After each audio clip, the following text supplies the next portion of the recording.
It's their video for Tiswas and Fizzy. Fizzy! It's the same video. The two of them are sat in a kind of dank, grimy looking, pokey front room. There's a sofa that's kind of collapsed, and the two of them are balanced on it, shot in an equally grimy, dingy black and white. It's very on message for Sleaford mods. You should check it out on YouTube. It's really good, and you can see in that video Jason Williamson on his arm. I've noticed it other times as well, that he's got the kind of homemade, the home done tattoo, and it's a tattoo of the British Rail insignia, which was worn by members of various casual firms throughout the 80s and the 90s, intercity firm. So that made me think, see, Sleaford mods, my whole thing with Sleaford mods is I'm always worried, are they the real deal? That documentary about them, there's a few things that Jason Williamson said supposedly off camera, and it was actually caught. And there's some things his manager's saying about them as well that implies maybe a bit more kind of bourgeois than they perhaps make out. It's just a paranoia. It's like when I found out that Stewart Lee went to private school, it's just a temporary little moment. You're like, oh my God, are they legitimate? But when I saw that the night that banner being unfurled over at the Govan, it was no doubt it's from the ICF, and it said, as it was being unfurled at half time, and it was quite entertaining. It was the most entertaining thing we'd seen from a Rangers point of view in the game so far. What was it? Make us great again, make Rangers great again, the 49ers. ... your ellipsis there, the three dots, and then a couple of exclamation marks. And I'm sitting thinking, I was standing thinking, no, it should be make us great again, comma, 49ers. Make Rangers great again, comma, 49ers. Oh, their English is really bad there, and then the exclamation marks at the end of the ellipsis. That's not. But no, of course, I got ahead of myself. There was a second part to it, and I could see the guys on the other sides of the clock. It's really well done, really symmetrically done. The clock that sits right in the middle of the balcony wall, if you like, in the Govan. So on the other side of that, they started unfurling the rest of the banner, or the complimentary banner. Part 2 in instalments. It was taking a while to get it over. So at first I saw Rangers. This is not a hobby. Rangers are not a hobby. This is not a hobby. This, and I said to Craig, the boy in front of me, the rest of it's going to say, this is our way of life. But it said, this is our lives. It's much more concise. That's better. You've actually that reads a lot better. And of course, it had the other kind of complimentary bookend intercity rail, British Rail insignia at the end of that, just to put this is the ICF that are doing this. And I thought, this is our life. And I would try to pretend, of course, that isn't. That's my Hemingway collection up there. If you can see it, it's not very good. The lighting in here. There's the Hemingway collection up the top. Got lots of the full. There's a few of them upstairs as well that I have by my bedside, but I do try to have other aspects to my life, but I couldn't really argue with that banner. What I could argue with, though, was the things that come out with it, the things that came along to just complete a night of mad bannering and flagging all over the point and tifoing. I saw the one appearing at the Copeland rear first, because that's just right next to me. It got slung over the balcony of the Copeland rear, right over at the main stand side. That's Patrick Stewart.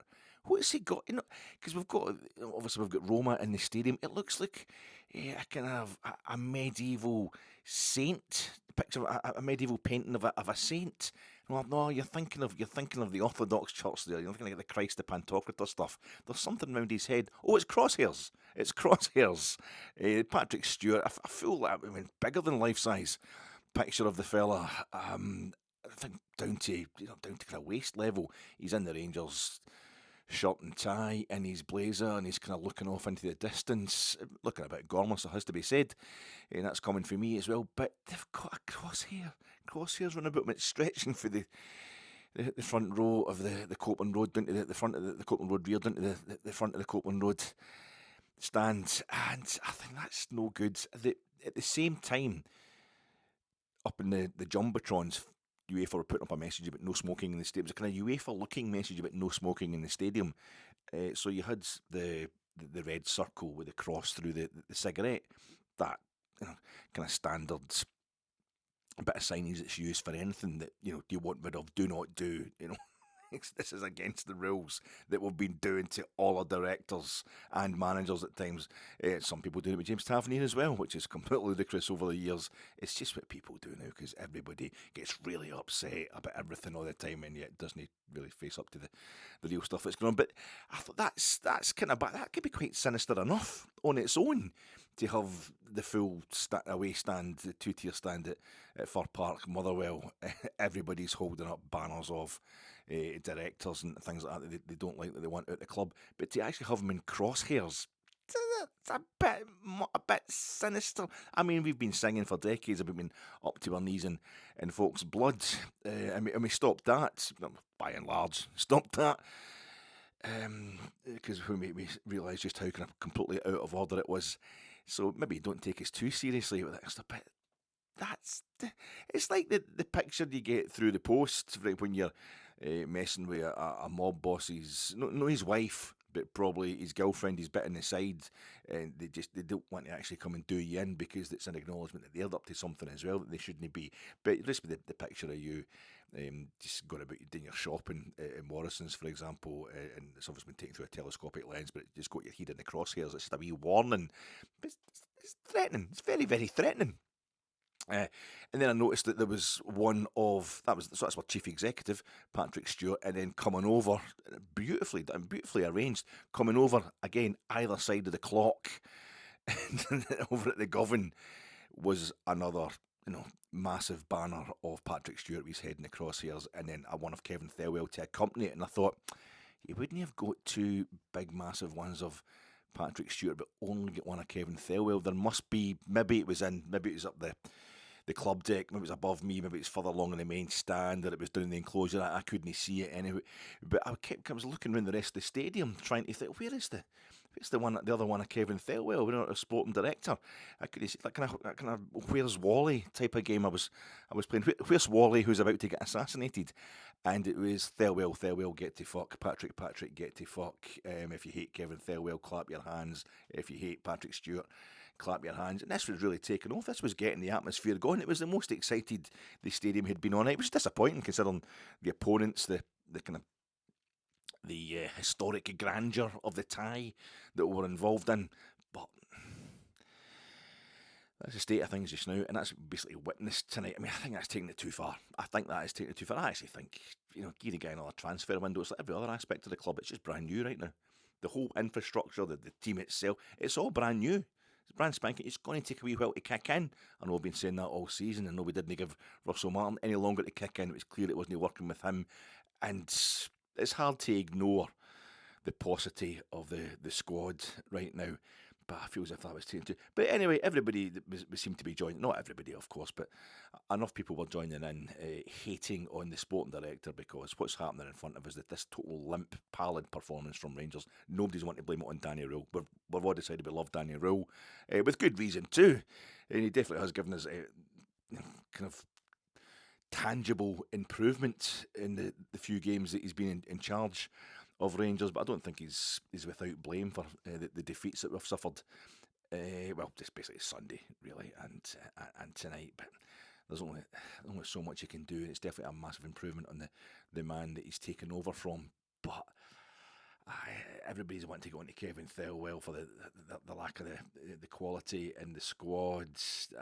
I get it, but it's that, death threats and stuff like that. So what happens is the stewards start getting involved, probably because it's threatening, maybe because it's hanging over the advertising. Maybe that's what the excuse they're using. It's hanging over the advertising hoardings that we've got running across the balcony, the LCD screens. Time to get rid of that. If it's actually threatening directors, that is something you should be getting rid of, strictly speaking. And then they go. And I can see the guy, obviously, in the Copeland that's right close to me. And it seemed like a couple of wee boys, 2 or 3 actual school children, that were no fighting with them. But every time that the steward kind of pulled the flag up and the banner of Patrick Stewart up and folded it up, obviously couldn't detach it completely. It had been tied on to the railings at the right down the bottom of the Govan rear, overlooking the Govan front. he couldn't. So he would kind of walk away from it to try and obviously to get a pair of scissors or something like that. The wee boys would go down and they would just throw it back over, and everybody's cheering and all that. We're fighting the man, and it literally was one guy tried to do his job. But that was going on. The same thing was happening over in the Govan with the big banners and the effigies of the directors that we went to assassinate. And at one point, again, there was fights going on, or struggles going on over there between stewards and people who wanted the banners kept up and the flag. It's your democratic right. You can imagine them saying, "It's our club," no, but it's threatening people. We've been told to get them brought down. I'm just voicing over an imaginary conflict over there. But next thing, the same thing happened in the Copeland. The banner starts dangling. People down the front tier jump up and grab the bottom of it to pull it away from the stewards, and there's much jeering and cheering again. Over in the Govan, same thing, but they're all getting pulled down. They're kind of falling all over the place as people are wrestling over these banners and pictures of our directors, and they fall down into the front of the Govan stand. So at one point, you had the bit that says, just the bit that says, "This is our lives." This is our life. It's kind of floating about the front of everybody's poking it up in the air and trying to catch onto it, and it's just floating about the front of the Govan stand amid all this bedlam. And I thought, yeah, this is our life. This is the way things are going just now. We're 2-0 down to Roma. We're bringing on a substitute at half time. We're changing the formation. We've changed the head coach. We're having a go at the directors. There's no way we're going to turn this game around. We're looking at a humiliation. This is just the way things are going with Rangers over the past few years. Not always in Europe, but every now and then in Europe. And we started the second half reasonably, I think, off the back of that atmosphere, no matter the cause of that, the root cause of that atmosphere. The players G'd up as well, benefiting from the change of formation, but it was flattering to deceive, which is still better than what they did in the first half when they didn't even bother trying to flatter us or deceive us. Just rank in the first half, couldn't lay a glove on Roma at all.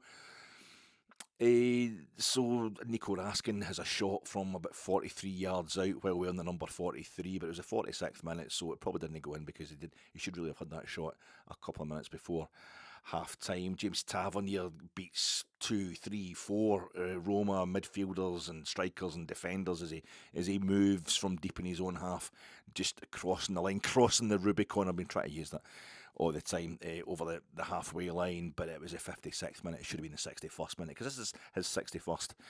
Have you seen part one? The video, you go to see part one. It's all going to be callbacks to that as this shorter video waves its weary way towards the end.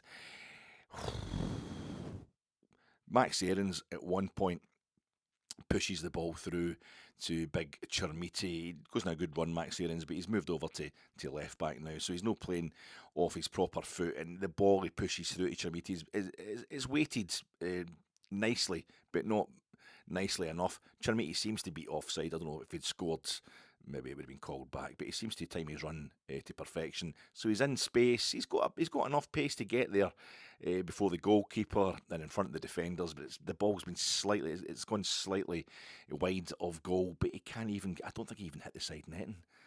He was inside their box. He's bearing down on goal. It's a European tie, and I think he's not even.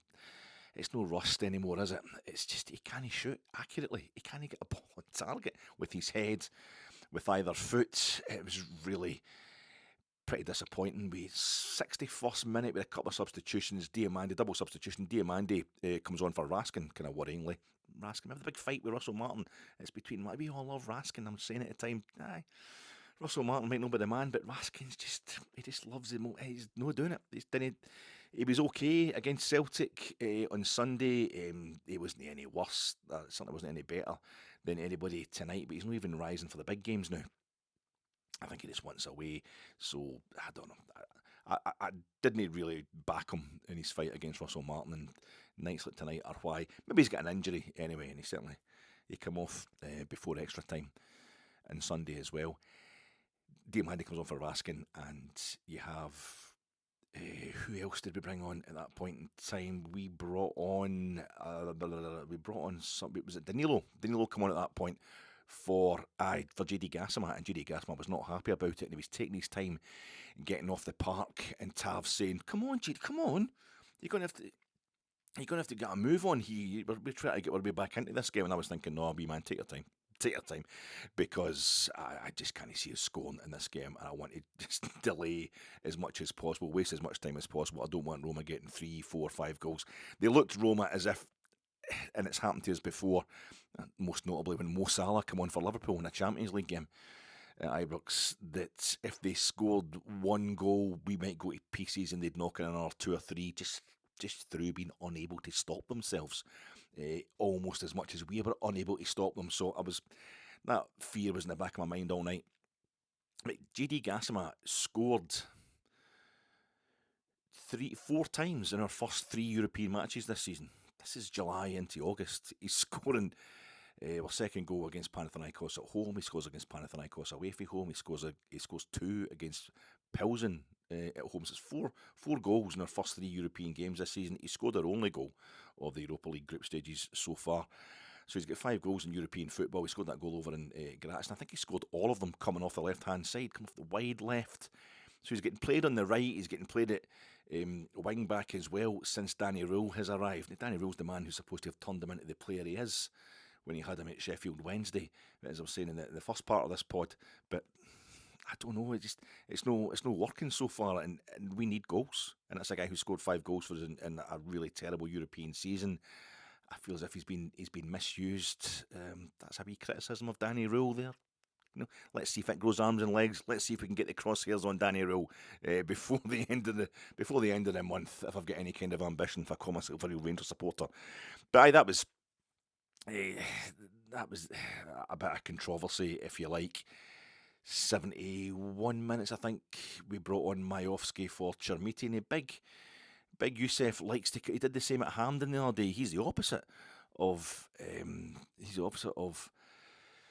Djeidi Justified. He comes straight off the park. He'll just run onto the track wherever he is to let his replacement come on, and then he enjoys a big long walk round behind the goals in front of the Rangers supporters and along the tracks. The Rangers supporters, and at Hampden he was getting big applause, nice applause as he walked past where I was sitting in the Rangers end on Sunday, and he was getting a polite applause as well and he's enjoying having a wee.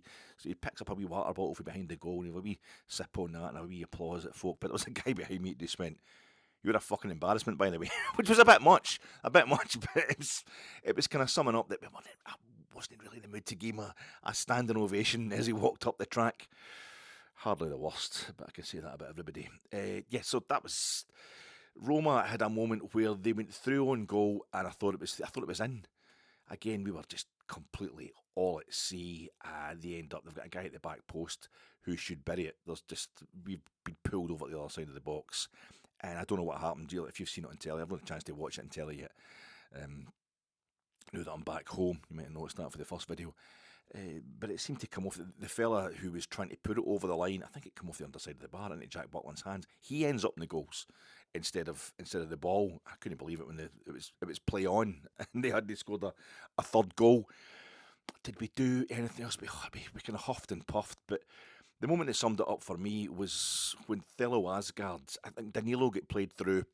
He went into the box under a bit of pressure. He's just getting to, infinitesimally before the goalkeeper, but he's not going to be able to. The goalkeeper shut it right down. He's either going to put it underneath him or dink it over him. He couldn't manage either. The ball spins up into the air. This is around at the edge of the 6-yard box. And there is a Roma defender in there alongside their goalkeeper, wearing the number 99. And the goalkeeper's always the favourite for that, but Thelwell Asgard's an absolute unit. He's a huge young man. And you're thinking, get in there. And he jumped up in that kind of performative way, making a kind of plastic attempt to, I better just jump up in the air and motion towards the ball. He's about 3 yards away from it. He's no favourite to get the ball. They go, but just throw yourself at it. Go for it. Even if you're no interested in playing for Rangers, if you want a move or something like that, this is a huge European game. Go and make a name for yourself.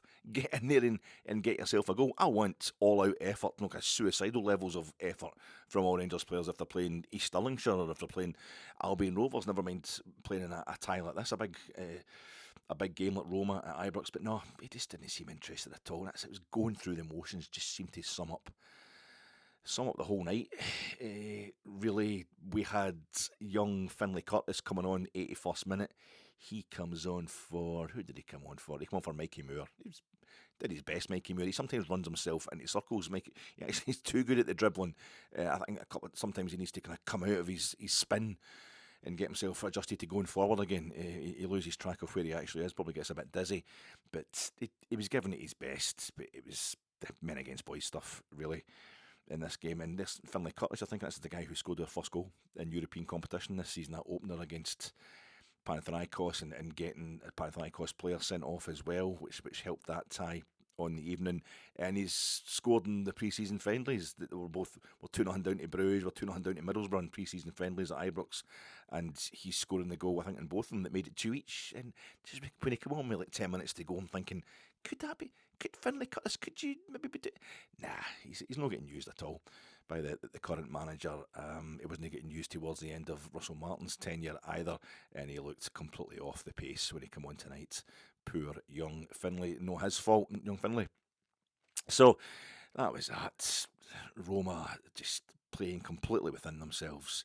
They cruised to it. And the situation we've got just now is Danny Röhl hasn't scored a single goal in the 2 European ties he's been in charge of. He lost 3-0 in Bergen. Nobody's blaming him for that at all. He was just in the door. And then losing 2-0 tonight, as I say, it's one of those games you wouldn't mind losing 2-0 to Roma if we were doing the business in the rest of the other games. It's the fact we have 0 points. It's kind of panic stations now. It's becoming a bit of an emergency, so we can't even enjoy, like we did perhaps, I say, when we did to Old Trafford last season. Right, we'll take the hit. It's still a massive glamour game. We've got the points in the bag to make sure we progress. I think tonight's the night you can forget about progressing, and it's now just about making sure we don't suffer the ultimate humiliation of finishing this thing with 0 points. Since I left Ibrox and come back into the house for the second, I did check the thing that was bothering me the most. We won't be the first team to finish. If we were to do it, we wouldn't be the first team to finish with 0 points since the Swiss system. They call it the Swiss system because of a chess tournament. What an insult. I thought it's named that a chess tournaments to do this thing where you don't play everybody, but you're still in a league table. You don't play everybody in that league table.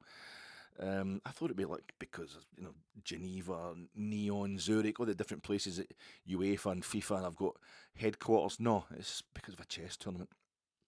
But Slovan Bratislava and Young Boys Bern both finished with 0 points in last season's Champions League group stage. Last season was the first of this Swiss-style system. The Conference League, obviously, they only play 6 games each in the Conference League, so maybe we can't bother.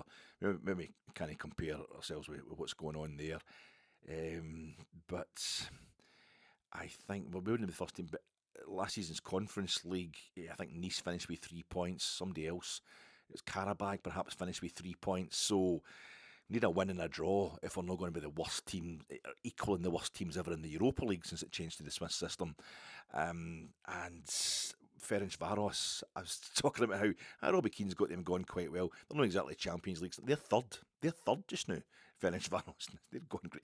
Braga, who we've also still got to play, we're playing them at home. They're fifth. Ludogorets Razgrad, I don't know, I can't remember where Porto are, they'll be 15th or something. They're kind of mid-table. They'll be really dangerous anyway, playing them at Do Dragao.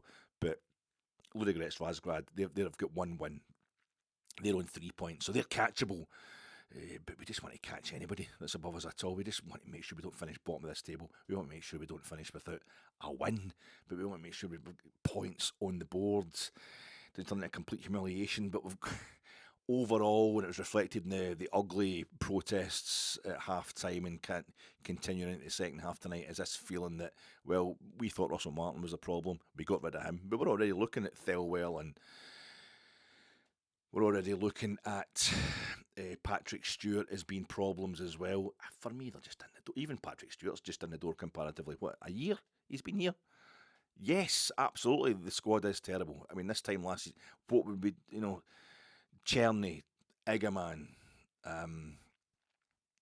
Cyril Dessers, their goals. It's been, everybody's talking about it just now. But, I mean, we hated Dessers last season. We hated him the season before that. They took the same kind of levels of abuse. No banners being put out with his face on them and in the crosshairs, but it was getting to that point where folk just get an idea in their head and that is it. It's got to be done. at the start of the season, I'm in a situation where I'm looking at Russell Martin thinking everything has changed. He's the face of that change.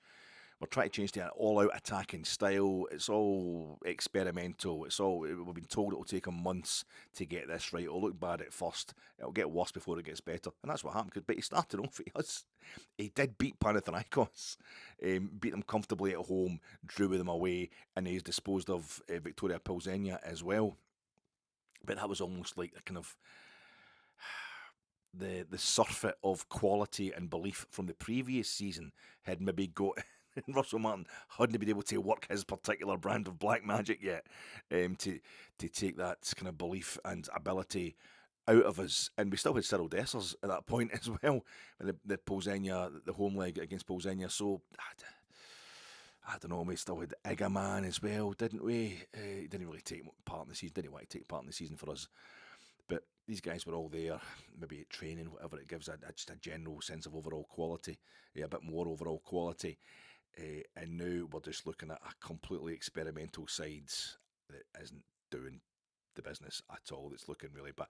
They've been improved domestically. Thank God for that Jack Butland save against Hibs to give us the 2 straight wins, back-to-back wins, and to get us up the table, and domestically up the SPFL Premiership table. But the European thing has the arse has fallen out of it. 7 successive defeats, and that's across like seasons after season. This is since August. This is the space of 3 months, less than 3 months. 7 straight defeats in Europe. It's it's a record for Rangers. It's John Charles. I forgot John Charles. That was the whole thing. The Juventus against Real Madrid tie in 1961-62 European Cup. And that was the first time Juventus wore the all black kit, and when they went to the Bernabeu, when Real Madrid went to play Juventus in Turin in the return leg, they wore that purple, the beautifully kind of lightly violet kit, cracking away kit. I think they also wore in the 1986 UEFA Cup final second leg against Cologne, which was moved to the Olympic Stadium in Berlin. I think refereed by Bob Valentine as well. Or was it Jim McCloskey? It was a Scotsman who refereed it. That second leg when Real Madrid won that UEFA Cup. But the whole point is when they went to Turin in the 60s, it was John Charles was the captain of Juventus, and then they played Juventus at Cardiff, John Charles being Welsh and all that, and Real Madrid wore the violet kit. That was a link. It was in the first part there. So I think that'll do. So we get beat. It's looking pretty bad in Europe. We need to do something against Dundee at Dens Park on Sunday to get ourselves back on track. It's 2 successive defeats. On Sunday, I think if you're going to look at the record overall, and it's particularly if you still want to back Danny Röhl, as I do. I mean, obviously he looks like a guy that's made for the job. It was in 90 minutes. It was a draw against Celtic. We get beat after extra time. So if we want to do over 90 minutes, he has lost 2, won 2. And drawn 1. So his record's okay. Danny Röhl, still a massive improvement on Russell Martin. That's why it's quite vital that we do the business against Dundee at Dens Park. But Dundee have had a whole week off, haven't they? They've had a whole week off after their 4-0 scalping at Tynecastle. We've had 2 straight defeats, very draining.